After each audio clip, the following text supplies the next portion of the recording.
स्वागत है आप सबका हमारे चैनल में जिसका नाम है डॉक्टर टेक ब्लॉगर। तो हम हेल्थ एंड मेडिकल सेक्टर में पिछली वीडियो में हम बात किए थे हार्मोन्स के बारे में, मतलब बेसिक इंट्रोडक्शन ऑफ हार्मोन। आप नहीं देखे हो तो आई बटन में क्लिक करिए और जाके देख लीजिए।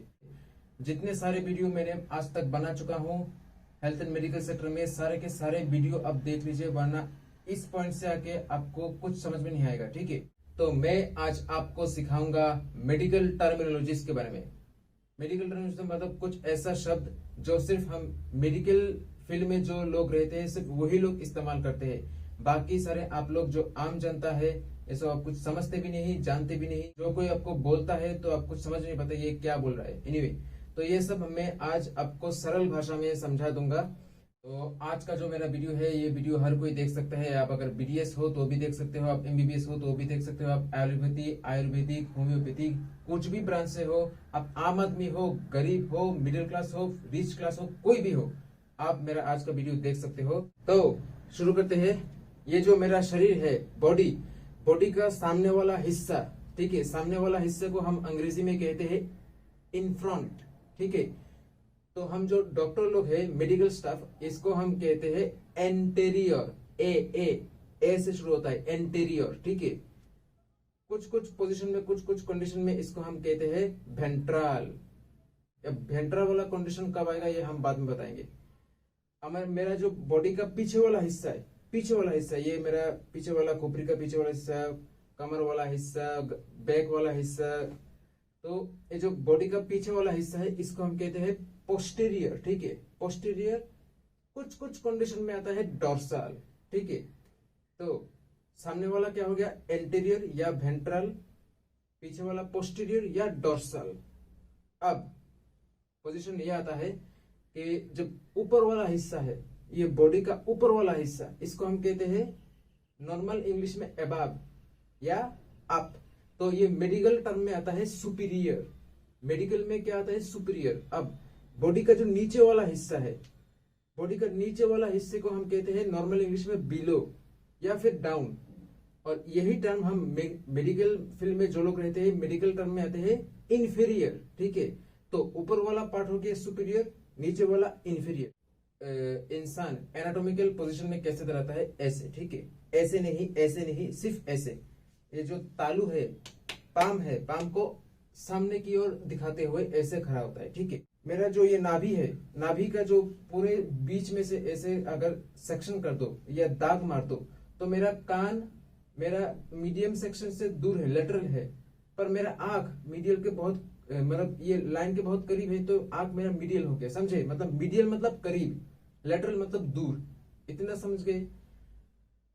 अब दूसरे पॉइंट में आते हैं। जब हम बात करते हैं अगर नीचे से ऊपर आ रहे हो, ठीक है, नीचे से लेके ऊपर आ रहे हो तो इसको हम, इस दिशा को हम कहते हैं क्रेनियल। ठीक है, क्रेनियल, समझे, नीचे से ऊपर आ रहे हो मतलब क्रेनियल। अब ऊपर से नीचे जा रहे हो तो इसको हम कहते हैं कॉडाल।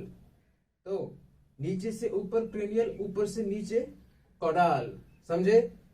अब बात करते हैं, अब बॉडी का तो बहुत सारा सेगमेंट है ना, मतलब ये मेरा फोरआर्म हो गया, ये मेरा आर्म हो गया, ये मेरा उंगली हो गया। अब बॉडी के जो जितने पास जो ऑर्गन है इसको हम कहते हैं प्रॉक्सिमल, बॉडी से दूर डिस्टल। ठीक है, बॉडी का करीब है तो ये प्रॉक्सिमल, बॉडी से दूर है डिस्टल। आप अगर कोई ऑर्गन की बात करो, मसल की बात करो, बोन्स की बात करो, जॉइंट्स की बात करो, तो ये सब कुछ अगर बॉडी के करीब है इसका मतलब प्रॉक्सिमल, बॉडी से दूर है डिस्टल, समझे। अब नेक्स्ट पॉइंट में आते हैं। मान लीजिए मेरा हाथ आपकी तरफ इशारा कर रहे हैं, ठीक है। अब अगर मेरा ये हाथ बाएं तरफ घूम जाता है, ठीक है, तो इसको हम कहते हैं लीवो रोटेशन। ठीक है, और अगर मेरा हाथ दाएं तरफ घूम जाता है इसको हम कहते हैं डेक्स्ट्रो रोटेशन। मैंने क्या बोला, अगर कुछ चीज बाएं तरफ घूम जाते हैं इसको हम कहते हैं लीवो रोटेशन, अगर कुछ चीज दाएं तरफ घूम जाते हैं इसको हम कहते हैं डेक्स्ट्रो रोटेशन, मतलब घूम जाना। ठीक है, बाएं तरफ लीवो, दाएं तरफ डेक्स्ट्रो, इतना समझ गए। अब नेक्स्ट पॉइंट में आते हैं। अगर मेरा बॉडी में कुछ है तो बॉडी का जो सबसे ऊपर वाला हिस्सा है, ऐसा ऊपर नहीं, मान लीजिए मेरा मेरा ये हाथ, ठीक है। तो हाथ के अंदर भी बहुत कुछ है। तो हाथ का जो ये स्किन है, चमड़ी, चमड़ी सबसे ऊपर है तो इसको हम कहते हैं सुपरफिशियल। और अंदर में हड्डियां है, मांस है, खून का आने जाने का नाली है, मतलब वेसल्स है, बोन्स है, मसल, तो ये सब टेंडन है।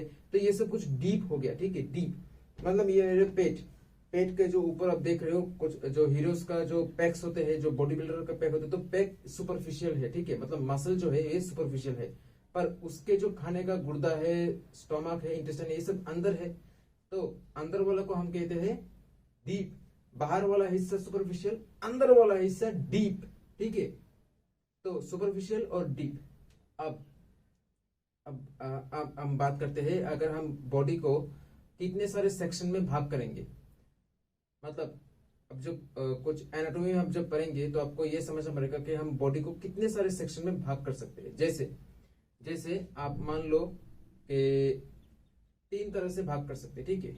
तो हमारे बॉडी को हम 3 तरह से भाग कर सकते हैं, प्लेन में सेक्शन कर सकते हैं। एक पहले आते हैं, अगर हम पूरे बॉडी को ऐसे बीच में से ऐसे काट दिया, मतलब मेरा 2 आंख समान समान समान दूरी में है, नाक को 2 भाग कर दिया, होठ को 2 भाग कर दिया, पूरे बॉडी को एकदम नाभि तक पूरा 2 भाग कर दिया, रीढ़ की हड्डियों को भी पूरे 2 साइड में भाग कर दिया, तो मेरा क्या होगा, ये पूरा हार्ट, ये पूरा जो पार्ट है ये बाएं साइड चला जाएगा, ये पूरा पार्ट दाएं साइड चला जाएगा। तो मैंने जो बॉडी को बीच से काट दिया, तो इसको हम कहते हैं सेजिटल प्लेन, समझे, सेजिटल प्लेन। अब अगर मैं अपने बॉडी को ऐसे काट दिया, ऐसे ऐसे एकदम बीच से काट के एकदम हाथ को ऐसे ऐसे ऐसे ऐसे काट दिया, तो क्या होता है, बॉडी का ये जो सामने वाला हिस्सा है, सामने वाला हिस्सा इधर गिर जाएगा, पीछे वाला हिस्सा उधर गिर जाएगा। तो अगर मैंने बॉडी को ऐसे काट दिया ना, एकदम ऐसे लंबा लंबा सेक्शन करके, तो इसको हम कहते हैं कोरोनल प्लेन, ठीक है। सामने एकदम बीच में काट दिया, मतलब महाभारत में क्या हुआ था, भीम ने क्या किया, जरासंध को बीच में से फाड़ दिया था। ऐसे ही आप इमेजिन करो, आप मतलब किसी को फाड़ोगे नहीं, जस्ट बॉडी को ऐसे बीच में से एक दाग काट दो, ठीक है। तो ये जो बीच में से काटोगे इसको हम कहते हैं सेजिटल प्लेन। और अगर साइड से काटोगे ऐसे करके, वो भी साइड से काटोगे, तो इसको हम कहते हैं कोरोनल प्लेन। अब बॉडी को 2 टुकड़ा कर दो, ऐसे कमर से ऐसा 2 भाग कर दिया, खचांग काट दिया, तो क्या होगा, बॉडी का ऊपर वाला हिस्सा ऐसे गिर जाएगा, पैर वाला हिस्सा इधर गिर जाएगा। तो अगर मैं बॉडी को ऐसे काट दूं, इसको हम कहते हैं ट्रांसवर्स सेक्शन या ट्रांसवर्स प्लेन। कितना सारा पार्ट हुआ, हम 3 तरह से भाग करते हैं, एक सेजिटल, कोरोनल, ट्रांसवर्स, ठीक है। अब हम बात करेंगे बॉडी के मूवमेंट्स के बारे में, इसमें भी कुछ मेडिकल टर्म आते हैं। अगर मैंने बॉडी को अपनी तरफ खींच लिया, इसको हो गया फ्लेक्शन। अगर मैंने बॉडी को अपने तरफ से दूर कर दिया, इसको कहते हैं एक्सटेंशन, ठीक है। मतलब ऐसे हो गया तो ये पार्ट कम हो गया, इसको हम कहेंगे फ्लेक्शन। अगर मैं ऐसे हो गया तो ये पार्ट को हम कहेंगे एक्सटेंशन। अगर आपके बॉडी के करीब कुछ मूवमेंट हो रहा है, किसी मूवमेंट के जरिए, किसी चाल के जरिए आपके हाथ को इधर लाना पड़ रहा है, इसको हम कहते हैं एडक्शन। अगर आपके हाथ को दूर करना पड़ रहा है, इसको हम कहते हैं एबडक्शन, ठीक है। जैसे जिम में क्या होता है, जिम में हमको क्या करते हैं, ये जो बटरफ्लाई पुशअप होते हैं, बटरफ्लाई प्रेस, इसको हम क्या करते हैं, जो प्रेस होती है इसको हम शरीर के, ये जो शरीर है, शरीर के करीब लाते हैं। तो करीब लाने से क्या होता है, हाथ, मेरे दोनों हाथ मेरे शरीर के करीब आ जाते हैं, इसको हम कहते हैं एडक्शन। अब इसी को जब शरीर से दूर करना पड़ता है, जब दूर करते हैं, इसको हम कहते हैं एबडक्शन। मैंने पहले क्या बोला था, जो हमारा शरीर का एनाटॉमिकल पोजीशन है, ऐसे खड़ा होता है, तालु जो पाम है या सामने की तरफ फेस करते हुए, ठीक है। तो अगर इस पोजीशन में मेरा हाथ ऐसे हो रहा है, मतलब मेरा जो ये पीछे वाला पार्ट है, ये पीछे वाला, ये जो हाथ ऐसे खड़ा होंगे, तो अगर मैं हाथ को ऐसे फ्लेक्स करूंगा, इधर भी तो काम हो रहा है ना, तो ये वाला पार्ट क्या होगा, पीछे चला गया। मैंने कब बोला था, पीछे वाला पार्ट को हम कहते हैं पोस्टीरियर या फिर डॉर्सम, कुछ कुछ कंडीशन में। अब इस कंडीशन में क्या हो गया, ये ऐसे चला गया, तो जब हाथ का जो ये कब्जी है, अगर ये ऐसे चले जाते हैं, इसको कहते हैं डोर्सिफ्लेक्शन। अब अगर ये सामने की तरफ चला गया तो ऐसे, इसको हम कहते हैं plantar flexion, sorry palmar flexion, ठीक है।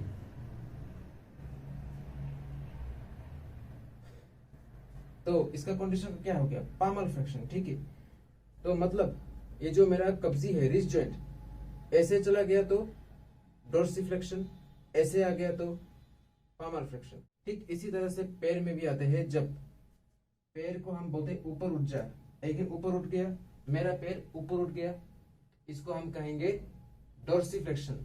अगर मैं बोलूंगा पैर को नीचे करने के लिए, ऐसे करने के लिए, तो ये जो पैर का जो तालू है इसको हम कहते हैं प्लांटर एरिया। ठीक है, तो या सोल, ठीक है, सोल या प्लांटर एरिया। अगर ये नीचे चला गया, ठीक है, नीचे चला गया तो हम कहेंगे प्लांटर फ्लेक्शन। समझे? अभी भी नहीं समझे? पैर को कैसे दिखाऊं यार। मान लो ये मेरा पैर है, ठीक है, अगर मैं ऐसे खड़ा हूं ना, तो खड़ा होने के जरिए अगर मेरा पैर ऐसे जा रहा है नीचे की तरफ जा रहा है, ठीक है, नीचे की तरफ, तब हम कहेंगे प्लांटर फ्लेक्शन। अगर ये पैर नॉर्मल पोजीशन में है, नॉर्मल पोजीशन में रहते हुए अगर मेरा पैर ऊपर की तरफ उठ रहा है, ठीक है, ऊपर एकदम ऊपर आ रहा है, ऊपर, नॉर्मल पोजीशन ये है, अब ये ऊपर चला गया, ठीक है, तो जब ऊपर की तरफ आ रहे, ऊपर की तरफ हम कहते हैं डोर्सिफ्लेक्शन।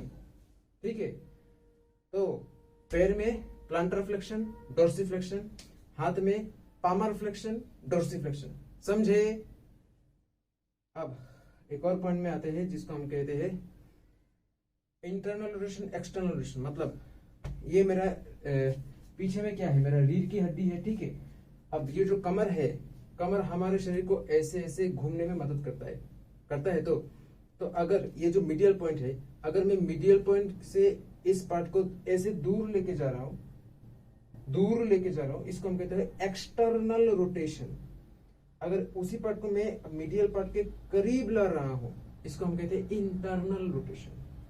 मतलब अगर मेरा बॉडी को मीडियल पार्ट से दूर लेके जा रहा हूं, इसको हम कहते हैं एक्सटर्नल रोटेशन है। मैंने ये जॉइंट को दूर लेके चला गया, अब मैं ये मीडियल पार्ट से अगर मीडियल पार्ट के करीब ला रहा हूं, तो जो ऐसे घूमना पड़ रहा है, इसको हम कहते हैं इंटरनल रोटेशन। समझे?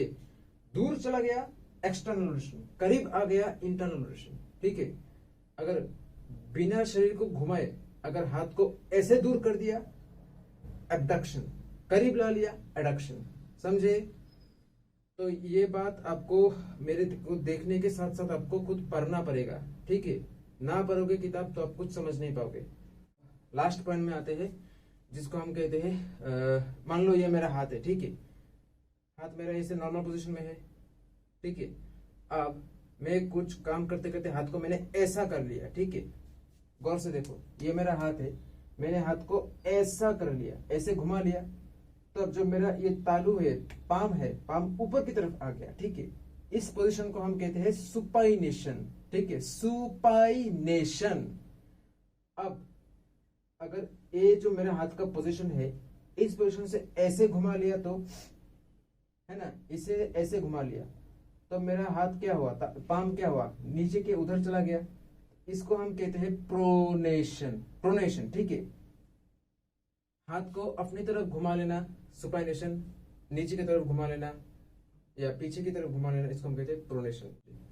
फिर से देखो, नॉर्मल पोजीशन में ये मेरा हाथ है, ये हाथ को मैंने अपने तरफ घुमा लिया, ठीक है, ऐसे घुमा लिया, तो इसको हम कहते हैं सुपाइनेशन।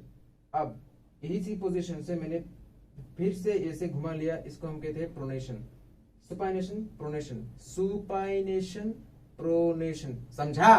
अब लास्ट में एक चीज देखो, मेरा पैर दिख रहा है आपको, ये जो पैर दिख रहा है, इसको अगर मैं ये मेरा नॉर्मल पोजीशन में है, ठीक है, आपको मेरा नॉर्मल पैर दिख रहा है नॉर्मल पोजीशन में।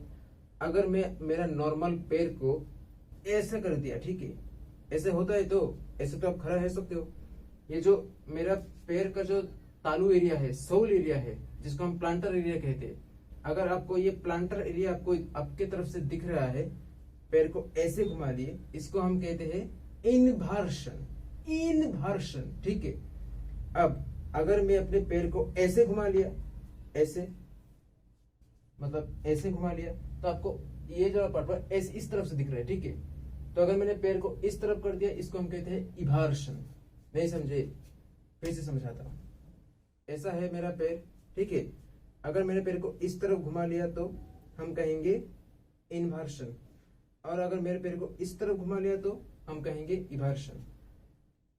ऐसे समझो, ये मेरा पैर है, पैर को मैंने ऐसे घुमा लिया तो इन्वर्शन, ऐसे घुमा लिया तो इवर्शन, ठीक है। इन्वर्शन इवर्शन, इतना आप याद रखो। बाकी हम धीरे धीरे जब पूरे डिटेल्स में बात करेंगे एनाटॉमी, तब हम अब धीरे धीरे आपको सिखा देंगे, ठीक है। तो इतना सब कुछ आप जान लिया, सही है। मैंने इंग्लिश में लिख दिया, वो भी सही है। पसंद आया है तो लाइक करो, सब्सक्राइब करो, शेयर करो और बने रहो। तब तक के लिए बाय।